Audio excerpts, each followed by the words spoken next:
రాచకొండ గుట్ట పైన. మనం చివరికైతే సంకెళ్ళ బావి లేదా సంకెళ్ళ గుట్ట అని మనకి ఎంట్రన్స్లో రాశారు కదా. సో ఆ సంకెళ్ళ బావి దగ్గరకు వచ్చేసాము. దిగడానికి కూడా ఛాన్స్ ఉండదు, ఎందుకంటే దిగినామంటే మనం అటే చనిపోతాము. అందుకని దానికి లోపలి వాటర్లోకి ఈదుకుంటూ వెళ్ళడానికి వాటర్లో ఒక రకమైన గుహ అంటే సొరంగ మార్గం అనేది ఉన్నది. సో ఆ సొరంగ మార్గం మనకి తెలిస్తే తప్పితే మనం అందులో దిగలేమన్నట్టు, ఈ రాచకొండ గుట్టలో ఉన్న సొరంగ మార్గము. సో అందుకని దిగడానికి మనకి రహస్యమైన మార్గం తెలియదు. సో జస్ట్ చూపిస్తున్నాను, మీరు చూడండి. ఇలాంటి అద్భుతమైన విషయాలని, ఇలాంటి అద్భుతమైన లొకేషన్స్ ఇంకా మరిన్ని వీడియోస్లో చూపిస్తుంటాను. సో మన ఛానల్ని లైక్ చేయండి, షేర్ చేయండి, సబ్స్క్రైబ్ చేసుకొని బెల్ ఐకాన్ని కొట్టడం మాత్రం మర్చిపోకండి.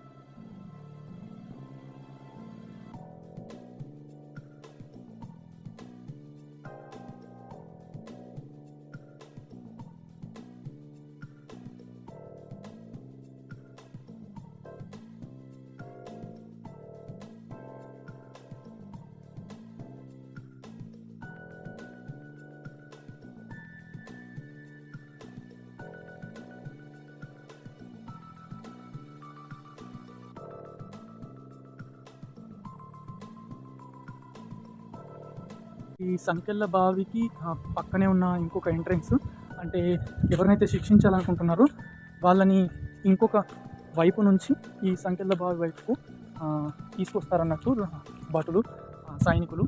ఇది ఇంకొక ఎంట్రన్స్.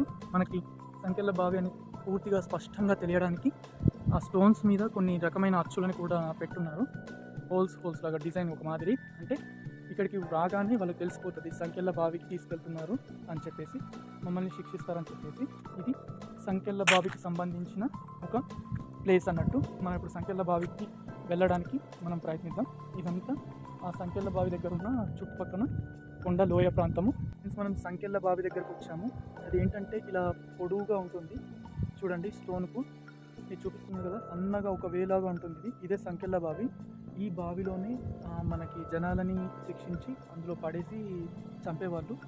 చూస్తున్నారు కదా ఫ్రెండ్స్, ఈ సంకెళ్ళ బావి ఎక్కడి నుంచి మొదలు పెట్టుకుని ఉందంటే మనకి ఇది ఒక స్వరంగం లాగా కూడా ఉంటుంది. ఇది ఎంత లోపు ఎక్కడి నుంచి ఉందనేది కూడా తెలియదు. కాకపోతే ఇక్కడ అన్ని ఎండుటాకులు కప్పి ఉన్నాయని కనిపిస్తుంది మనకి. ఈ ఎండాకులు కప్పి ఉందని చెప్పి కనిపిస్తుంది, కానీ ఇది ఈ స్వరంగ మార్గం ఎక్కడి నుంచి ఉందో తెలియదు. కానీ ఈ ప్లేస్ మొత్తము బండలతో కప్పేసి ఉంచారు, ఎందుకంటే జారి పడితే చనిపోయి చాలామంది టూరిస్టులు చనిపోయారని. సో ఇక్కడికి వచ్చినప్పుడు జాగ్రత్తగా ఉండండి. ఇక్కడ మీకు చూపిస్తున్నాను సంకెళ్ళ బావి దగ్గర, ఇదిగోండి ఇక్కడ నుంచి మాత్రం మనకి వాటర్ స్టోరేజ్ అనేది ఉంటుంది. చూస్తున్నారు కదా, ఇది వాటర్ ఎలా ఉందో అలా పొడుగు మాత్రం ఆ చెట్టు దాకా ఇదంతా వాటర్ ఉంది. నేను తెలియక ఏం చేశానంటే, నేను ఈ బండ మీదకి వచ్చి ఇక్కడ స్కిడ్ అయిపోయేది, చిన్నగా స్కిడ్ అయింది కాలు. సో మీరు జాగ్రత్తగా వచ్చినప్పుడు జాగ్రత్త పడండి. మీరు సంకెళ్ళ బావికి వస్తున్నారని తెలియాలంటే మీకు ఇంతకుముందు ఆ చెట్టు దగ్గర ఎంట్రన్స్ చూపించాను కదా, అక్కడ నుంచి రాగానే మీకు ఈ స్టోన్స్ వస్తాయి. ఈ స్టోన్స్కి ముందు మీకు ఇక్కడ పొడవుగా మీకు ఒక రూట్ లాగా బండపైన ఎందుకు ఉంచారు అని చెప్పాను కదా. సో ఆ రూట్ని చూసి మీరు సంకెళ్ళ బావికి వచ్చారని గుర్తుపెట్టుకోండి, ఎందుకంటే కొత్త టూరిస్టులు తెలియదు సంకెళ్ళ బావి ఎక్కడుందని. సో ఆ గీతలు, స్టోన్స్ లాగా పడ్డ గీతల్ని గుర్తుపెట్టుకుంటే మీరు సంకెళ్ళ బావికి వచ్చినట్టే కొండపైన రాచకొండ గుట్టల్లో. తర్వాత మీకు అడ్డుగా ఈ బండలు అనేవి కనిపిస్తుంటాయి. ఈ 5 బండలు 4 బండలు ఇక్కడ మీకు గుర్తుగా ఆర్కే అని కూడా రాసింది, ఎవరు రాశారు. సో సంథింగ్ అది వేరే వాళ్ళు రాసుకున్నారు. ఈ గుర్తులు మాత్రం గుర్తుంచుకోండి. లేదంటే చిన్నపిల్లలు కానీ మీరు టూరిస్ట్ లాగా వచ్చినప్పుడు, చిన్నపిల్లలు ఎవరైనా వచ్చినప్పుడు సడన్గా ఉరుకుంటూ వచ్చారనుకోండి, ఇక్కడ స్కిడ్ అయిపోయి బండ మీద నుంచి ఈ హద్దు దాటారనుకో, ఈ 4 బండలు, మీరు సడన్గా ఈ సంకెళ్ళ బావిలోకి పడిపోయి చనిపోయే అవకాశం ఎక్కువగా ఉంటుంది. లేదు ఇంకా మీకు ఒక గుర్తు చెప్పాలంటే సంకెళ్ళ బావి గురించి గుర్తు, ఇదిగో ఇక్కడ ఒక చిన్న దీపపు స్తంభాన్ని కట్టు పెట్టారు. గుడి పైన ఒక జెండా గుర్తుని కూడా పెట్టారు. సో దీన్ని గుర్తుగా పెట్టుకోండి. ఇప్పుడు సంకెళ్ళ బావి అంటే ఇదే. చూడండి, దీంట్లోనే చాలామంది ఖైదీలను వేసి చంపేశారు, చనిపోయారు కూడా. ఇది సంకెళ్ళ బావికి సంబంధించిన హిస్టరీ, రాచకొండ గుట్టలు. సో జాగ్రత్తగా వచ్చి జాగ్రత్తగా చూసి వెళ్ళండి. ఇది సంకెళ్ళ బావికి సంబంధించిన హిస్టరీ. మీరు ఈజీగా ఈ అన్ఎక్స్పెక్టెడ్గా ఇందులో పడిపోతే మాత్రం ఏం చేయలేరు. ఇక్కడ రక్షణ చర్యలు కూడా మాత్రం ఏమీ అందుబాటులో ఉండవు. ప్లీజ్ దయచేసి ఈ ఒక్క విషయాన్ని మాత్రం గుర్తుపెట్టుకోండి. సంకెళ్ళ బావి అనేది ఉందని చూపించాను కదా, అది ఎంత లోతుందో కూడా మనం టెస్ట్ చేయడానికి నేను థ్రెడ్ని కూడా తెచ్చాను. ఒక రాయిని స్టోన్ని కూడా తీసుకున్నాను. ఇంకా లోపలికి వెళ్ళిపోతాం. లోపలికి అన్న ఫ్రెండ్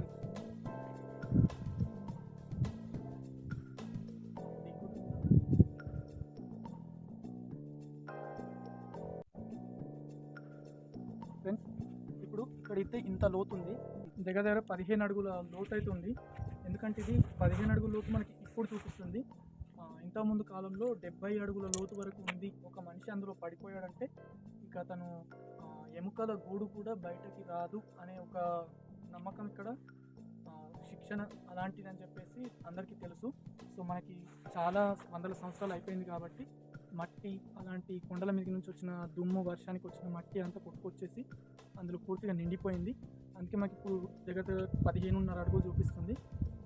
మ్యాక్సిమం 70 అడుగుల లోతు అయితే ఇక్కడ ఉంది అని మనకు ఒక సూచనగా ముందే తెలుసు.